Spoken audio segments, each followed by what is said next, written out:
सभी को नमस्कार। मैं आज क्लास 10th का टॉपिक है रिलीजन एंड एंटी कॉलोनियलिज्म के बारे में कुछ बताना चाहूँगा। फ्रेंच थे, वो मिलिट्री के तौर पर तो वियतनाम में कब्जा कर चुके थे, लेकिन अब फ्रेंच चाहते थे कि वियतनाम की सामाजिक लाइफ या सांस्कृतिक लाइफ को भी नई शक्ल दी जाए, जहाँ एक तरफ रिलीजन बहुत इम्पोर्टेंट रोल प्ले कर रहा था इस कॉलोनियल कंट्रोल को मजबूत करने के लिए, वहीं वो तरीके भी बता रहे थे कि कैसे विरोध किया जाए। वियतनामीज़ के रिलीजियस बिलीफ मिक्सचर थे। वो बुद्धिज़्म भी मानते थे, कन्फ्यूशियंस भी थे, और कुछ जो लोकल लोग थे अपनी पार्टी जो प्रैक्टिस करते थे वो भी थे।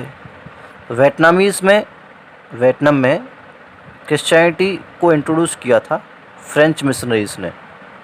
उनका मानना था कि वियतनामीज़ जो हैं वो सुपर नेचुरल चीज़ों पर को रेस्पेक्ट ज़्यादा करते हैं। इसको सही करना बहुत ज़रूरी है, यानी वो गलत समझते थे। तो 18th सेंचुरी में बहुत सारे रिलीजियस मूवमेंट हुए जो इसके खिलाफ थे या विरोधी थे। सबसे जो शुरुआत का मूवमेंट था फ्रेंच क्रिश्चियनिटी के खिलाफ, वो था स्कॉलर्स रिवोल्ट 1868। इस रिवोल्ट में ऑफिशियल कोर्ट के ऑफिसर्स थे, यानी जो शाही कोर्ट में लोग थे वो भी बगावत में थे, क्योंकि वो फ्रेंच के कानून और रूल्स से गुस्साए हुए थे।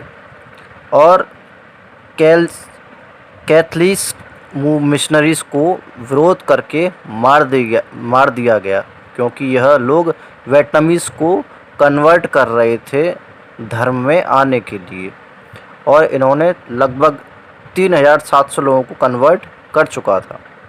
परंतु इस रिवोल्ट को फ्रेंच ने दबा दिया, और वियतनामीज़ को इस रिवोल्ट से बहुत प्रेरणा मिली।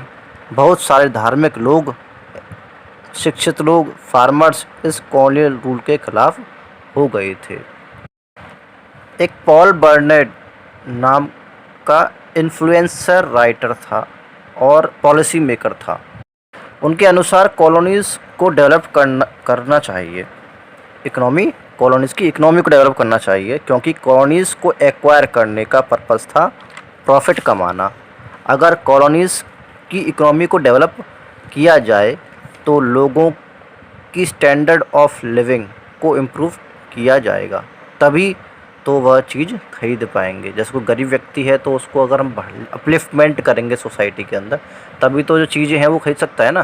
तो ऐसे ही उनका मानना था कि अगर कॉलोनीज़ को डेवलप करना है तो उनकी पहले इकोनॉमी को, अर्थव्यवस्था को सही करना होगा। पॉल बर्नेट का कहना था कि गरीब देशों की इकोनॉमी को डेवलप करो जिससे वह चीज़ें खरीद सकें, इससे मार्केट भी बढ़ेगा और फ्रेंच बिजनेस को फ़ायदा होगा। उनके अनुसार वियतनाम की इकोनॉमी की ग्रोथ करने में जो बैरियर्स थे वो 3 थे। वो पहले थी हाई पॉपुलेशन, यानी जनसंख्या बहुत बड़ी हुई थी। सेकंड था लो एग्रीकल्चर प्रोडक्टिविटी, यानी कम उत्पादकता। और थर्ड थी इंडेप्टनेस अगेंस्ट द पीजेंट्स, यानी वियतनाम में किसान कर्ज में डूबे हुए थे। तो मैं आशा करता हूँ कि आपको समझ में आया होगा। धन्यवाद।